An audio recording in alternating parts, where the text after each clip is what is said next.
네, 시장 이슈에 대해 분석하고 전략 알아보는 마켓 진단 시간입니다. 오늘은 교보증권 김영률 투자전략팀장 모시고 이야기 들어보겠습니다. 안녕하십니까? 네, 안녕하세요.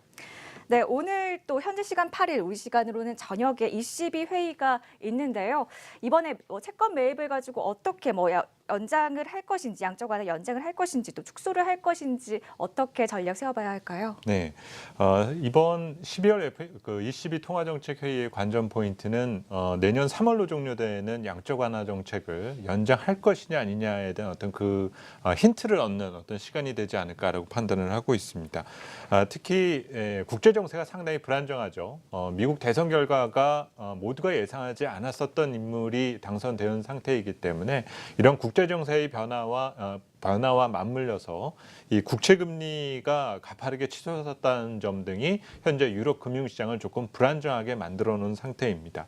결국 이 과정에서 충격을 상쇄하기 위한 통화정책 기조는 현행 수준을 유지할 뜻을 밝힐 가능성이 크다라고 예상이 되고 이 과정에서 양적 완화에 대한 기간적 연장 가능성이 조금씩은 높은 것으로 현재 시장에서는 평가가 되고 있는 상태입니다.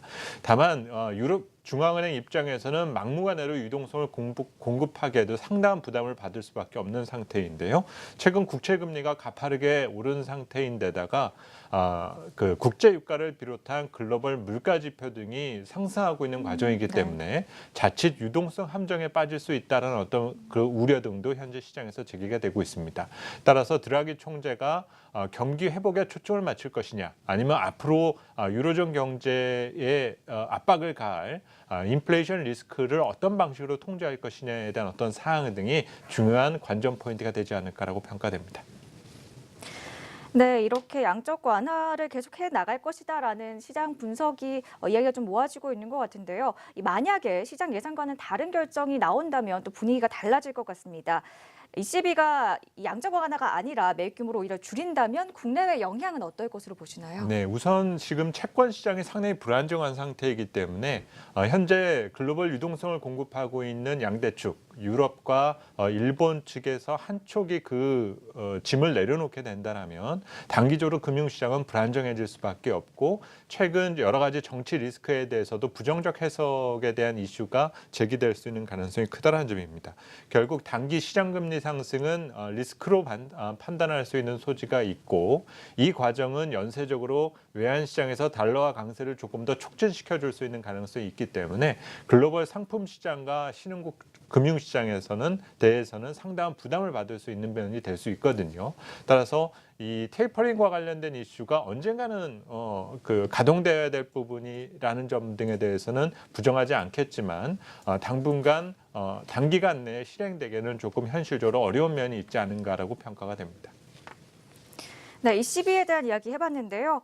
이 미국 시장에 대한 이야기도 안 해볼 수가 없겠죠. 이 미국의 다우지수와 S&P 500 지수는 사상 최고치를 경신하고 있습니다. 연일 트럼프노믹스에 대한 기대감이 지속이 되고 있는 상황인데요. 우리 증시도 이렇게 강세 동조화가 가능할까요? 사실 동조화가 있기를 바라고는 있지만 현실적으로 이루어지기에는 좀 쉽지 않은 국면이 있다고 판단이 되는데요.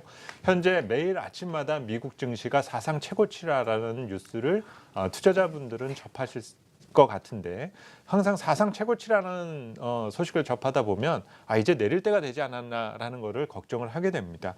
하지만 현재 미국 주식시장은 체질 변화를 이루고 있다는 점에 대해서 주목할 필요가 있겠고요.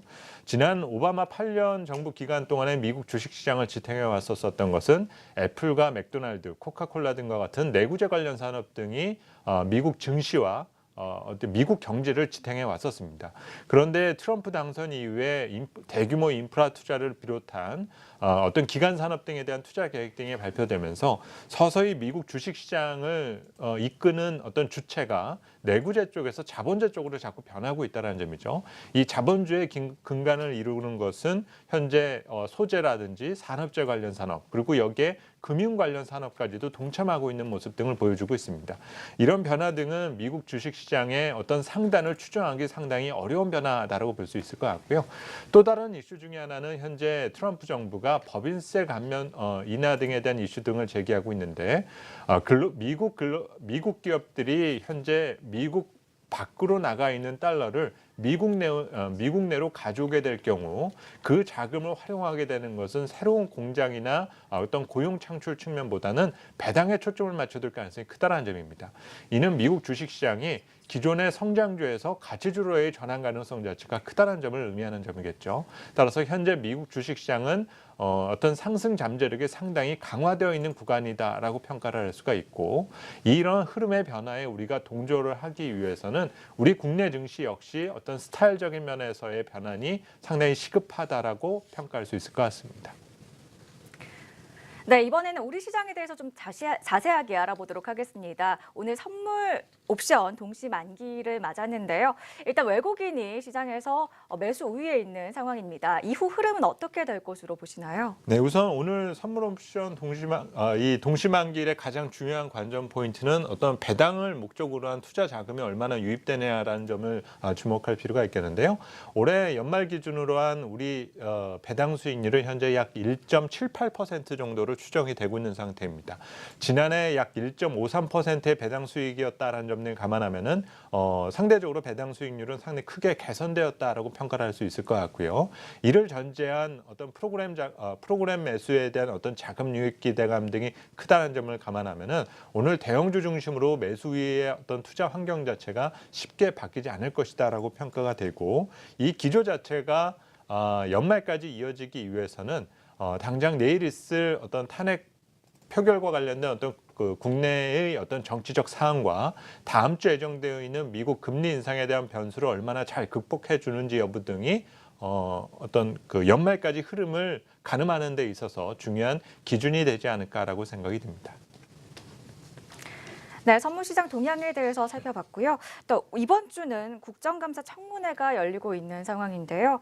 내일은 대통령 탄핵 표결도 예정이 되어 있습니다. 이런 정치적 리스크가 있는 상황에서 우리 시장 어떤 흐름을 보일 것으로 예상을 하시나요? 네, 이 탄핵과 관련된 변수가 금융시장에 영향을 좀 미친다는 것은 그만큼 심리적인 변수로서 작용할 것 같고요.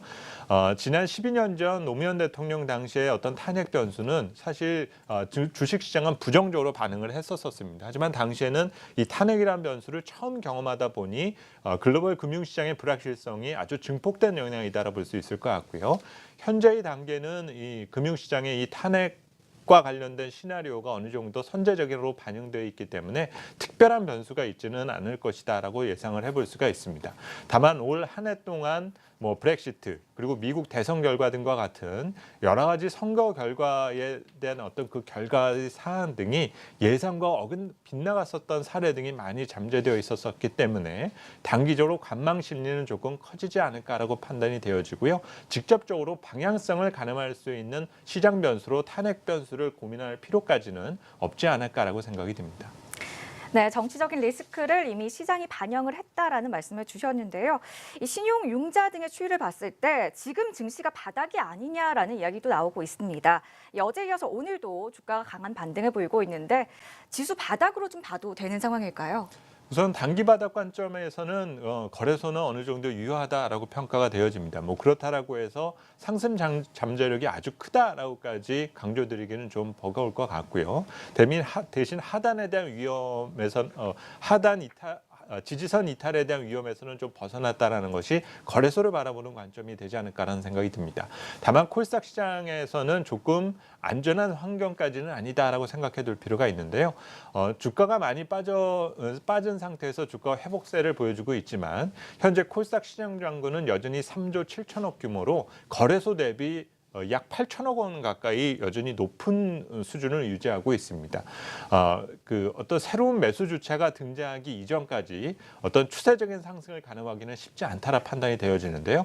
따라서 코스닥 등과 같은 중소형주, 성장주들의 경우는 개별 모멘텀을 가지고 있는 종목 중심으로 추려나가는 자세가 조금 필요한 것 같고, 지지선이 어느 정도 확인된 어떤 시장은 코스닥 쪽보다는 거래소 쪽이 우위에 있다라는 점 등을 생각해 두실 필요가 있을 것 같습니다.